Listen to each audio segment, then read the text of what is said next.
A question I've been thinking about today is, why do we stay in relationships when someone is bad to us? There could be that typical high school drama where the girl hangs out with a bunch of mean girls who treat her in a mean way, in a nasty way, and that girl keeps hanging out with this group of mean girls. Despite that, they treat her poorly.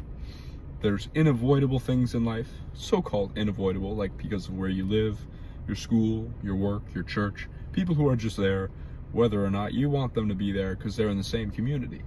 Now, there is the question of, why don't you move communities? And off the bat, I have to acknowledge, it's very difficult to totally uproot your life. And those communities, churches, schools, jobs, those are a big part of our lives most of the time. And even if you're someone who moves around a lot, it's not easy, and we're not even made to say goodbye to things. It wasn't supposed to be like that. Things weren't supposed to be broken, but they are. And do we think that staying in those broken relationships is the loving thing to do? Do we combine things being bad with, I have to stay because people who love people stay? Do we think that those two are one and the same?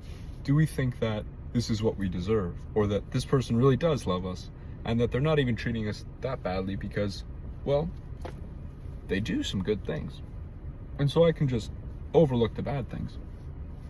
Do we think that those people out there who have good relationships don't exist? They do, but do we think that they don't?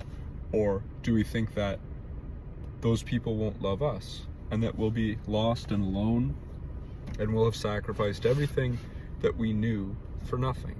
And do we want, in this moment more than anything, the comfort and stability, and we're choosing that good over the greater good of a truly good relationship?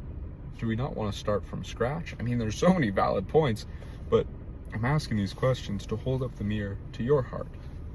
Do you not think you're worthy of it? Do you not think you could find it? And why do we do that in life? Why, when something is so bad, like we're trying our best, but that other person's not? They might even say they'll get therapy, they'll get help, they'll change, that they have changed, but their actions say otherwise. And if anything, things can even get worse. And does it have to get worse for us to leave? Or do we think, I have to fix them, I have to be better? Do we think that somehow they will change? Do we believe their words when their actions say otherwise? Well, if you want to find better people, in my experience, become that person with the Lord that you want to be loved by.